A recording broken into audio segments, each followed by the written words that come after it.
In triangle ABC, angle A equal to angle B by 2 equal to angle C by 6. Then difference between angle B and angle C. త్రిభుజం ABCలో కోణం Aకు, కోణం Bకు, కోణం Cకు సంబంధం ఈ విధంగా ఇవ్వడం జరిగింది. Angle A is equal to angle B by 2, angle C is equal angle A is equal to angle C by 6 అయినా యాంగిల్ B మరియు యాంగిల్ Cల మధ్య భేదాన్ని కనుగొనండి. ఈ విధంగా ఇవ్వడం జరిగింది. ఫస్ట్ది angle A is equal to angle B by 2 equal to angle C by 6 ఇచ్చిండు. ఇప్పుడు ఇందులోపల ఏకి బీకి రిలేషన్ రాసినట్టయితే angle B is equal to 2 divide చేస్తుంది. లెఫ్ట్ సైడ్ వస్తే multiply 2 times of angle A. Angle C is equal to 6 times of angle A. ఇప్పుడు ఏకు బీకు సికు మూడింటికి మధ్య సంబంధం చూసినట్టయితే some of 3 angles angle A plus angle B plus angle C is equal to 180 degrees. Here substitute the angle A is same. Angle B is relation between 2 times of angle A.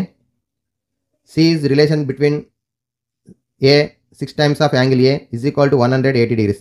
ఇక్కడ angle A ఇచ్చిండు. బీకు ఏకి మధ్య సంబంధం చూసినట్టయితే B value 2 times of angle A. C ఏమో 6 times of angle A is equal to 180. Their sum is equal to 9 times of angle A is equal to 180 degrees. A is equal to 180 by 9, that is equal to 20 degrees. So A is equal to 20 degrees. Then B is equal to 2 times of angle A. So 2 20 is 40 degrees. అలాగే 6 times of angle A is equal to 120 degrees. So A is 20, B is 40, C is 120. Their sum is equal to 180. Here the question is difference between angle B and angle C. B కు మరియు C ల మధ్య కోణము అంటే భేదము అంటే 120 120 లకి 40 minus చేస్తే 80. So option D is the correct option. Option D.